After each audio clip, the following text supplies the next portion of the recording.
the word that Isaiah the son of Amos saw concerning Judah and Jerusalem.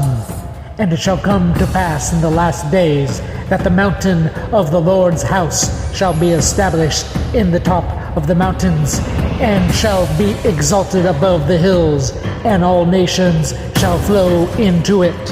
And many people shall go and say, Come ye, and let us go up to the mountain of the Lord, to the house of the God of Jacob.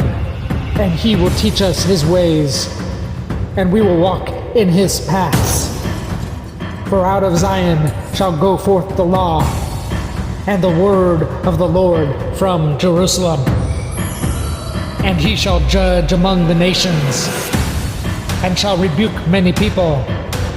And they shall beat their swords into plowshares, and their spears into pruning hooks.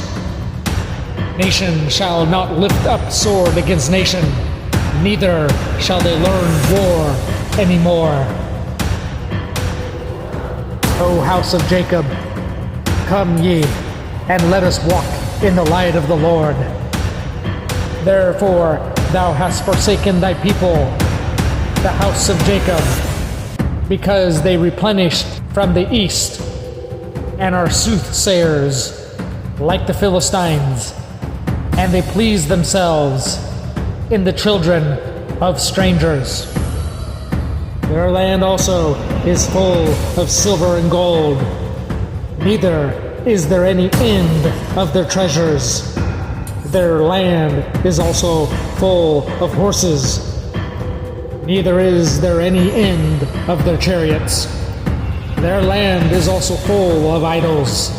They worship the work of their own hands, that which their own fingers have made. And the mean man boweth down, and the great man humble himself. Therefore forgive them not. Enter into the rock, and hide thee in the dust. For fear of the Lord, and for the glory of his majesty, the lofty looks of man shall be humbled, and the haughtiness of men shall be bowed down.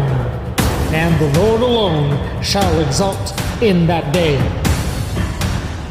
For the day of the Lord of hosts shall be upon everyone that is proud and lofty, and upon everyone that is lifted up, and he shall be brought low. And upon all the cedars of Lebanon that are high and lifted up, and upon all the oaks of Bashan, and upon all the high mountains, and upon all the hills that are lifted up, and upon every high tower, and upon every fenced wall, and upon all the ships of Tarshish, and upon all pleasant pitchers. And the loftiness of man shall be bowed down, and the haughtiness of men shall be made low, and the Lord alone shall be exalted in that day.